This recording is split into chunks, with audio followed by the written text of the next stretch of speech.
Kemudian podcast yang lain lagi, itu iklannya miras dengan kalimat-kalimat kotor yang dikeluarkan dengan kesan biasa. Coba, kalimat kotor, kalimat-kalimat seperti nyebut nama binatang, kemudian misuhnya orang Jawa Timur, itu di tempat-tempat itu seakan-akan dijadikan suatu hal yang lazim. Dan ini hati-hati, kalau nanti terjadi pergeseran nilai, maka kita tidak lagi merasa kalimat kotor itu jelek. Kita anggap ya biasa. Bahkan saya saja, saya lupa tahun berapa, intinya saya waktu itu SMA di Ar-Rahmah, liburan pondok pas Arema main. Saya hobi banget jamak Persebaya di sini ya. Atau Delta Sidoarjo di sini. Aman ya, insya Allah, jangan bikin apa-apa loh ya. Saya pengen datang selamat, pulang selamat saya. Sudah, itu saya sama adik saya berdua. Dari Kasembon naik motor ke Malang, pesen tiket mau nonton Arema. Waktu itu mainnya belum di Panjen, masih di tengah kota di Stadion Gajayana waktu itu. Ketika beli tiket, panjenengan tahu enggak, yang jualin tiket itu ketika tanya tuku piro, belakangan biasa cak, itu bukan cak, A-nya diganti U. Jadi kalimat cak itu kan ya sopoan Surabaya, Malang itu kan tuku piro cak, itu kan gitu. Itu A-nya diganti, saya kaget tuh, cak gelut wong ini. Akhirnya saya sok akrab, saya ganti sapaan saya ikuti juga. Loro, cak, tapi A-nya diganti U juga. Nah, kalimat-kalimat semacam itu dan budaya semacam ini kalau tidak kita cut, tidak kita potong dengan cara yang ekstrim, dia akan berjalan sedikit demi sedikit, lama-lama kita rusak semua. Na'udzubillah min dzalik. Dan ini sesuai hadis Nabi. Rasulullah sallallahu alaihi wasallam bersabda, "Bada al-Islamu ghariban." Islam itu di awal kemunculannya sesuatu yang dianggap aneh, asing. Kok ngene sih? Kok gak koyo umume uang sih? Kok beda mbek kancane sih? Kok kesannya menyendiri sih? Itu Islam itu di awal kemunculannya. Dan Rasulullah mengatakan wa sayaudu ghariban. Dan nanti di akhir perjalanannya Islam itu akan kembali dianggap aneh. Kok begini sih? Kok kalau berpakaian kolot sekali? Kok jilbabe lebar banget?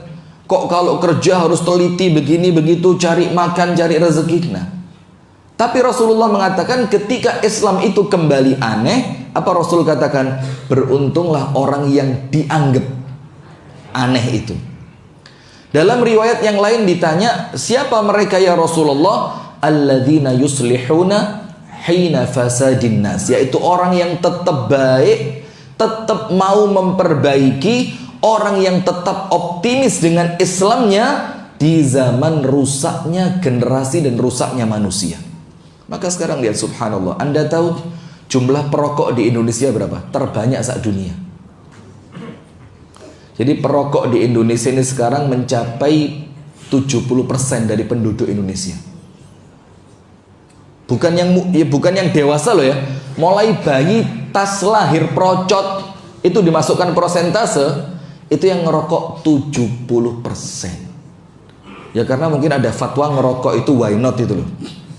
Iya, karena ada fatwa yang merokok itu so what, kok why not ya, so what itu loh. Jadi akhirnya merokok dianggap biasa. Zaman saya kecil Pak, saya itu konangan ngerokok dengan tetangga. Jadi yang ngonangi bukan abah saya, tetangga saya. Wes wingi tanang Tegal, panjenengan ngerti Tegal kan? Sembunyi ke Tegal sudah. Tetangga saya mudun mari ngarit. Loh. Wah, tak kandakno bapakmu itu ndredeke 2 tahun gak ilang.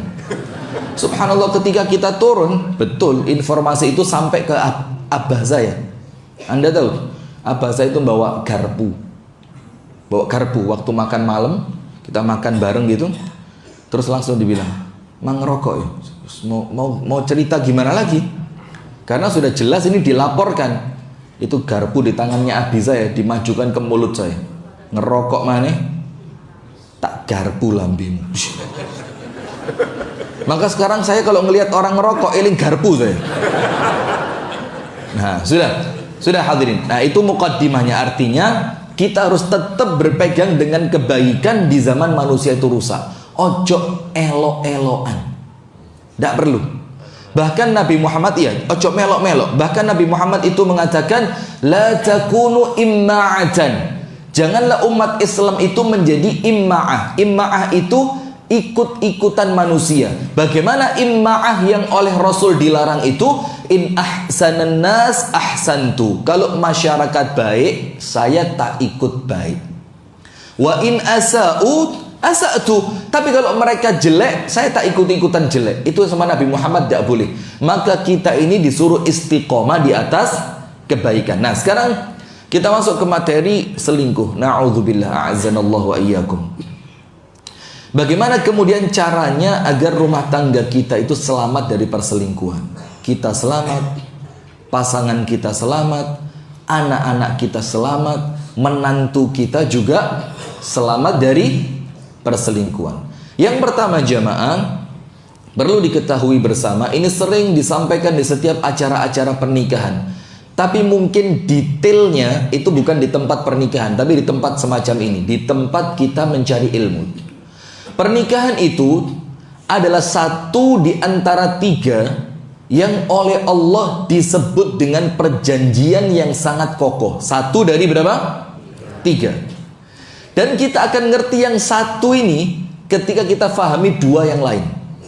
Ternyata betul-betul perjanjian yang sangat kokoh. Kalau kita cuma ceritakan pernikahan itu oleh Allah disebutkan sebagai mitsaqan ghalidha, ngerti kita. Tapi perbandingannya apa? Karena kita tidak akan ngerti suatu hal itu berharga kalau kita tidak ngerti bandingannya. Kita tidak akan mengerti suatu perkara itu besar kalau kita tidak punya apa? Bandingannya. Maka mesti harus ada timbangannya. Biar kita ngerti sekuat apa, seberat apa, sekokoh apa. Nah, sekarang begini. Ada 3 ayat di dalam Al-Quran. Ada 3 ayat di dalam Al-Quran yang ayat itu berbicara tentang mitsaqan ghalidhan. Yang pertama dalam surah Al-Ahzab. Surat Al-Ahzab pada ayat yang ke-7.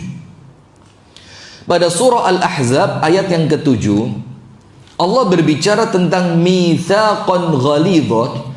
Ini tentang para nabi, wabil khusus ulul azmi. Jadi bukan sembarang nabi. Nabi yang apa? Ulul azmi. Ada berapa? Nomor 1 Nuh, kemudian Ibrahim, Musa, Isa, Muhammad sallallahu alaihi wasallam. Ada 5. Ini nabi-nabi yang paling top. Maka nabi itu ada yang nabi, ada yang nabi lebih dibanding yang lain. Allah melebihkan sebagian di antara yang lainnya. Nah, maka untuk nabi yang sudah ulul azmi ini, bahkan kalau kita sabar, itu sabarnya oleh Allah disuruh niru siapa? Wasbir kama sabara ulul azmi minar rusul. Dan bersabarlah kalian seperti sabarnya nabi ulul azmi. Itu menunjukkan kekuatan mereka di dalam memegang agama itu tidak macam-macam. Dalam keadaan Allah tahu mereka ini nabi-nabi yang paling hebat, Allah pun tetap mengingatkan mereka dengan mitsaqan ghalidha. Kita baca ayatnya. Al-Ahzab pada ayat yang ke-7, A'udzu billahi minasyaitonir rajim. Wa id akhadna minan nabiyyina mitsaqahum. Dan ketika kami mengambil dari semua para nabi, itu perjanjian kami dengan mereka. Jadi nabi itu ada sertijabnya ini. Kalau bahasanya apa ya? Ada SK-nya, ada pelantikannya. Dan itu langsung yang melantik adalah Allah Subhanahu wa ta'ala. Wa id akhadna minan nabiyyina mitsaqahum. Dan ketika kami mengambil dari para nabi, perjanjian kami dengan mereka. Wa minka. Dan ingatlah ketika kami mengambil perjanjian denganmu, yaitu Nabi Muhammad sallallahu alaihi wasallam. Wa min Nuhin, dan dari Nuh. Wa Ibrahim, dan dari Ibrahim. Wa Musa, dan dari Nabi Musa. Wa Isa, dan dari Nabi Isa bin Maryam. Wa akhadna minhum, dan kami ambil dari mereka itu mitsaqan ghalidha, perjanjian yang sangat kuat. Ini perjanjiannya dalam bentuk apa? Perjanjian untuk mengamalkan Islam, perjanjian untuk mendakwahkan Islam, dan perjanjian untuk tidak berhenti di atas keislaman itu. Ini Allah ambil janji dari para nabi, dari Nabi Muhammad dan dari Nabi Ulul Azmi. Dan Allah katakan perjanjian itu antara Allah dengan mereka itu dengan kalimat mitsaqan ghalidha. Itu bandingan yang pertama. Jadi perjanjiannya Allah dengan para nabi, bahkan Nabi Ulul Azmi itu oleh Allah dikasih stempel mitsaqan ghalidha. Ini ngalah-ngalahi materai ini. Ngalah-ngalahi akta notaris ini. Ini ngalah-ngalahi perjanjian di depan apa lagi? Penghulu nanti pelan-pelan, entek cepet entek materi nanti ya. Itu yang nomor 1, Al-Ahzab ayat 7. Nomor 2, panjenengan buka dalam surah Al-Baqarah 63. Al-Baqarah 63. Perjanjian Allah dengan kaum yang awalnya oleh Allah paling dicintai. Yang awalnya kaum ini oleh Allah dilebihkan di atas kaum-kaum yang lainnya, dan ayatnya banyak, yaitu Bani Israel pada ayat Al-Baqarah ayat yang ke-63. Lihat. Ketika Allah mengambil perjanjian kepada Bani Israel untuk tidak menyembah kecuali hanya kepada Allah, untuk mentaati aturan-aturan Allah, untuk menjauhi larangan-larangan Allah, untuk tidak merubah ayat-ayat Allah. Dan perjanjian itu oleh Allah dinamai dengan mitsaqan ghalidha. Kita baca ayatnya. Wa rafa'na fawqakumut tur, dan kami angkat di atas mereka bukit Tursina. Bayangin antum, lihat ini. Allah kalau bikin janji, itu manusia yang mau berjanji di bawahnya gunung. Beleset dikit entek mereka. Dan ini bukan perjanjian yang biasa ini. Wa rafa'na fawqahumut tur, dan kami angkat di atas mereka bukit Tursina. Mitsaqihim, untuk memberikan perjanjian kepada mereka. Wa qulna lahum, dan kami katakan kepada mereka, udkhulul baba sujada, masuklah kalian ke dalam pintu ini dalam keadaan sujud. Wa qulna lahum, dan kami katakan kepada mereka Bani Israel, la ta'du fis sabt, janganlah kalian berlayar untuk mencari ikan pada hari apa? Sabtu. Tapi kan ujiannya berat. Suatu perjanjian itu kenapa dibikin perjanjiannya berat? Karena pasti ujiannya juga berat. Maka Allah bilang janganlah kalian mencari ikan pada hari Sabtu. Dan antum semua tahu ceritanya kan? Itu ternyata antum buka tafsir Ibnu Katsir, itu ikannya ngece. Ngece itu apa? Mulai hari Ahad, Senin, Selasa, Rebu, Kamis, Jumat, itu ikan sepi banget. Pas Sabtu, ikan itu pencolotan, cup. Bani Israel main delok dok, Sabtu metu ya. Minggu sampai Jumat singitan, Sabtu keluar. Akhirnya Bani Israel cari cara, ya apa caranya biar tidak melaut pada hari Sabtu, tapi ikannya Sabtu kena. Antum tahu caranya apa? Itu jaringnya dipasang Jumat malam, diambil Minggu pagi. Jumat malam dipasang, diambilnya apa? Minggu pagi. Ya kebek jarinya. Tapi itu larangan dari Allah. Nah, kemudian wa akhadna minhum mitsaqan ghalidha, dan perjanjian itu dari Bani Israel terhadap Allah Ta'ala itu Allah namakan dengan mitsaqan ghalidha. Nomor 1, perjanjian dengan para nabi, termasuk Nabi Ulul Azmi. Nomor 2, perjanjian dengan Bani Israel. Dan yang ketiga, mitsaqan ghalidha, itu Allah catatkan dalam surah An-Nisa. Dalam surat apa? An-Nisa ayat 20 sampai 21. Nah, ini loh tentang pernikahan. Jadi kalau sampai pernikahan itu dianggap remeh, dan sekarang ada nikah itu, maaf ya, kalimatnya ketoke kalimat suci, tapi niatnya main-main. Ada satu orang, semoga Allah berikan hidayah buat kita semua, amin ya rabbal alamin, itu takut berzina. Ya siapa yang tidak takut berzina? Ya semuanya pasti takut, karena dibilang oleh para ulama, az-zina dainun wa qadha'uhu fi ahlihi. Zina itu utang, bayarannya lewat keluarganya. Na'udzubillah min dzalik. Ustaz, bagaimana terlanjur? Ya tobat. Istighfar, perbaiki dengan amal soleh. Insya Allah tidak ada hukumannya, mudah-mudahan ya. Nah sudah, ada orang takut berzina, tapi dia banyak nikah 3 bulan pegatan. Iya serius. Ada bahkan nikahnya cuma 8 hari. Ini saya dengar langsung dari pelakunya, bukan desa. Ini bukan cerita diceritani wong, bukan. Yang melakukan itu cerita sama saya. Ternyata dari pernikahan 8 hari itu dia dapat anak. Sampai kaget dia. Kok iso 8 dino duwe anak? Loh namanya nikah ya. Bagaimana? Nah, ada orang yang kemudian menjadikan pernikahan ini hanya untuk lari dari zina, tapi nikahnya dibuat permainan. Yang penting lah rabi ya. Ono saksi nih, ono wali nih, gak dosa. Loh, tapi mempermainkan pernikahan itu lebih berat dibanding zina.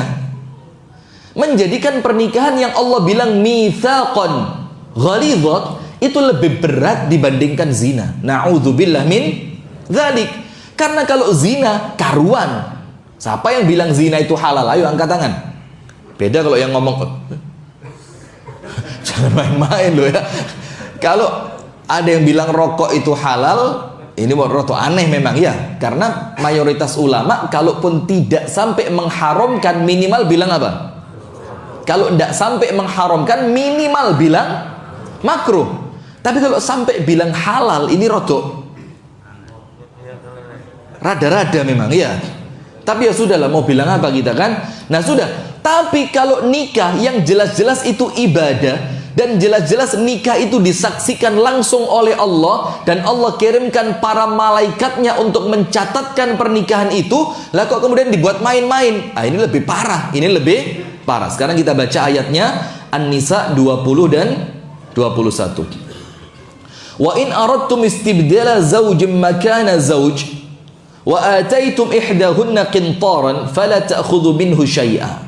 Jadi begini, ini ceritanya ketika seorang suami menceraikan istrinya untuk kemudian dia berpindah pada istri yang lain. Tapi ingat, perceraiannya dalam ayat ini bukan cerai main-main, tapi cerai dengan landasan dan sebab serta aturan yang syar'i.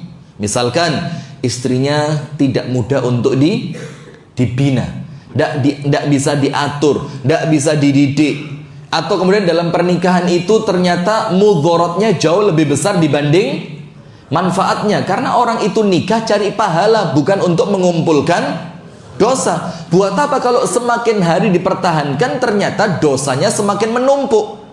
Maka Allah memberi solusi. Solusinya namanya apa? Cerai. Itulah kenapa saya sering bahasanya apa ya, diparani, dilabrak sama ibu-ibu. Setiap saya keluar kota, terakhir sama Bu Vera di Bali, yang di pengajian Ijmi perempuan itu, diparani saya sama perempuan mau pulang. Tidak tahu Bu Vera tahu apa, tidak tahu jawab Bu Vera. Didatengin saya mau pulang, Ustadz tunggu dulu, sini. Ditunjukkan WA-nya.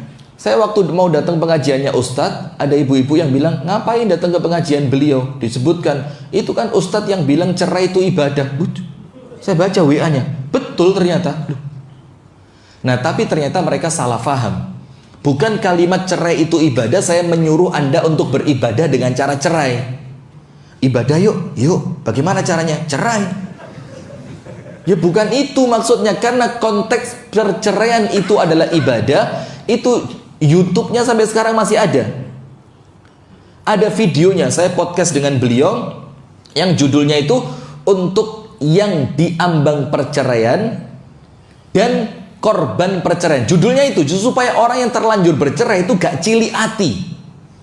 Selama perceraian itu dilakukan dengan alasan yang benar, dengan cara yang benar, dan setelah perceraian itu terjadi tidak ada saling mengumbar aib. Karena Allah menjadikan perceraian itu adalah solusi. Beda dengan agama yang lain. Ada satu agama yang dalam agama itu tidak ada cerai. Ada apa enggak? Saya tidak tahu. Antara Kristen atau Katolik gitu. Katolik ya.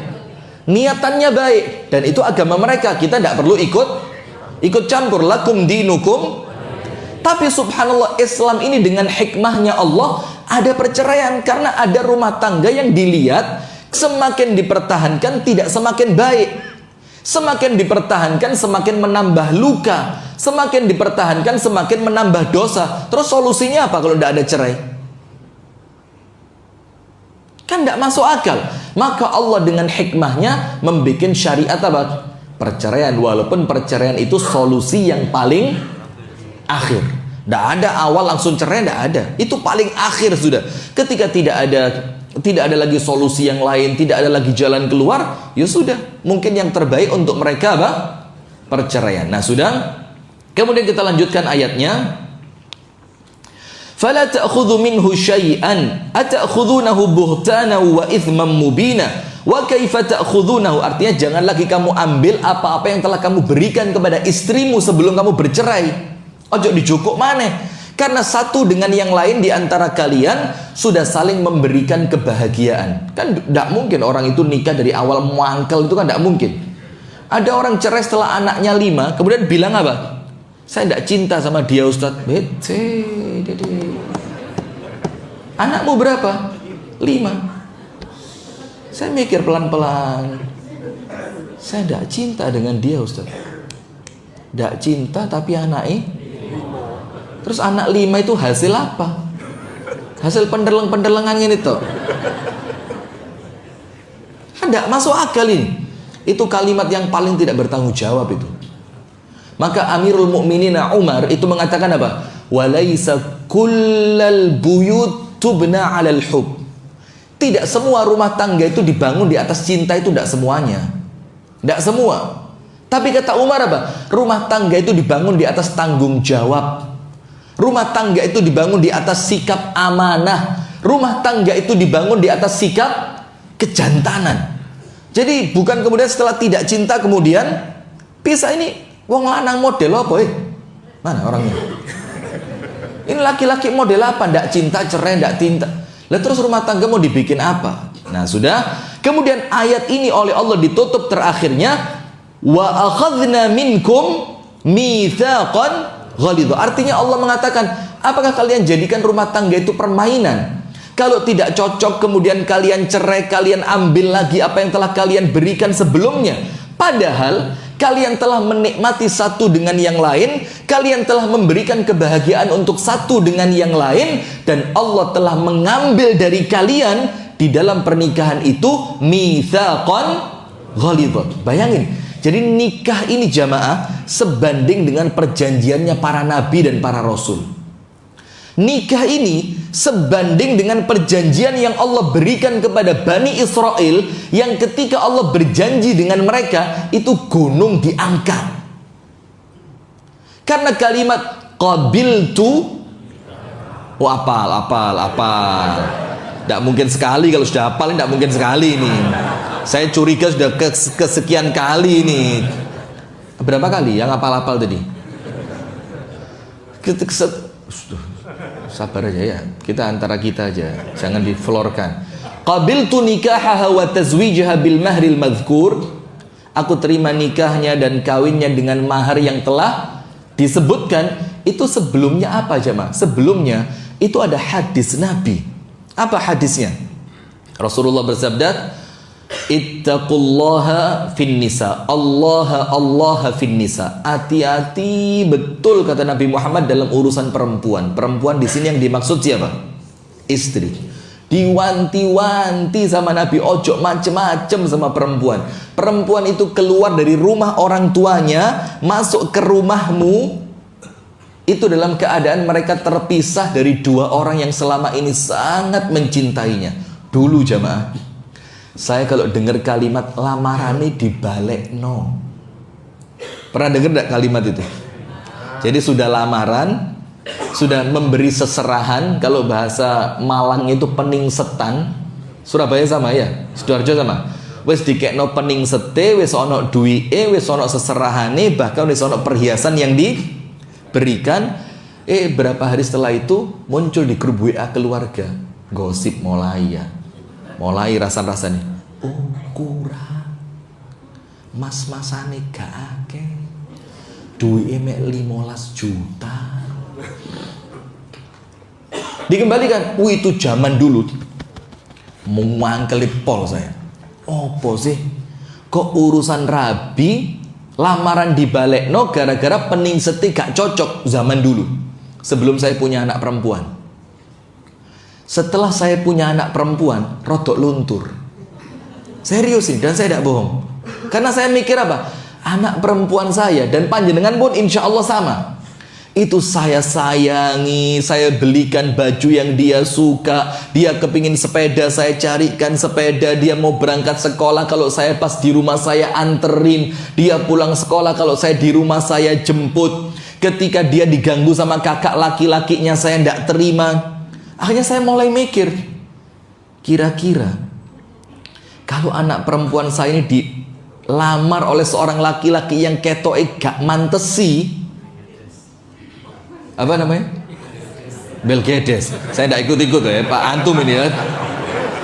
Kira-kira saya mikir, tidak akan saya kasihkan. Kenapa?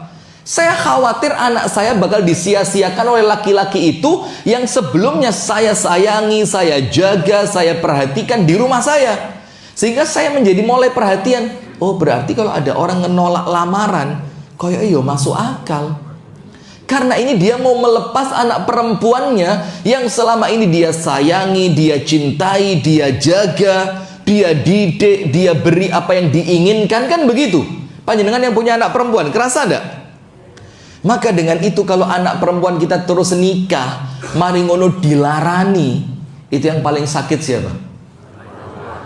Ayahnya. Itu sakit betul. Dan itulah hikmahnya Allah ketika panjenengan buka Al-Quran. Ternyata betul nikah itu mitsaqan ghalidho. Bukan untuk melindungi laki-laki, untuk melindungi siapa? Perempuan. Biar di rumah suaminya dia tidak dipukulin, biar di rumah suaminya dia tidak dianggap seperti pembantu, biar di rumah suaminya dia tidak diperlakukan secara semena-mena. Nah sekarang lihat hadisnya. Rasulullah mengingatkan Allah fin nisa, wadiyo kepada Allah dalam urusan istri kalian. Maksudnya apa? Yang bela ini bukan lagi orang tuanya, tapi yang membela siapa? Allah. Fa innakum akhadtumuhunna bi amanatillah. Karena kalian mengambil mereka dari orang tuanya, itu amanat yang diberikan oleh siapa? Allah. Kalau sampai dia nangis, sampai dia terluka, sampai dia tersakiti, sampai dia kecewa, itu nanti laki-laki ini langsung tanggung jawab ketika panjenengan berdiri di hadapan Allah. Fa innakum akhadtumuhunna bi amanatillah. Karena kalian mengambil mereka itu amanat dari Allah. Mitsaqan ghalidha ini loh. Seperti amanat yang Allah berikan kepada para nabi, seperti amanat yang Allah ambil perjanjiannya kepada Bani Israel. Terus apa? Wastahlaltum furujahunna, dan kalian dihalalkan bersenang-senang dengannya, maksudnya menikmati kemaluannya, bi kalimatillah. Itu karena kalimatnya Allah, yaitu kalimat qabiltu. Maka sekarang perhatikan jamaah. Nomor satu, kalau kita mau jurus ampuh selamat dari selingkuh, itu nomor satu, sebelum nikah ini dipikir dulu. Nikah itu bukan main-main. Maka tentu perlu sekali sebelum nikah itu difahamkan betul bagaimana kewajiban seorang suami, apa haknya seorang istri, bagaimana memperlakukan istri dengan baik, apa akibatnya kalau sampai di dalam rumah tangga terjadi pengkhianatan. Itu betul-betul dididik, dan yang paling top untuk mendidiknya siapa? Orang tua. Sekarang pertanyaan, bagaimana orang tua bisa mendidik semua itu kalau orang tuanya tidak pernah punya ilmu? Maka termasuk kezolimannya orang tua kepada anak, ketika orang tua itu memiliki anak sebelum dia ngerti apa haknya anak, apa kewajibannya orang tua. Jadi kalau bahasanya Ustadz Budi Azhari, kita ini jadi ayah itu hanya gara-gara kita ini punya anak, bukan karena kita ngerti ayah itu apa, ayah itu bagaimana, ayah itu kewajibannya apa yang dilakukan seorang ayah kepada anak laki-lakinya, kepada anak perempuannya. Kita tidak ngerti, tapi terlanjur dapat gelar apa? ayah, cuma hanya gara-gara punya anak. Ngaku apa enggak? Ngaku apa enggak ini?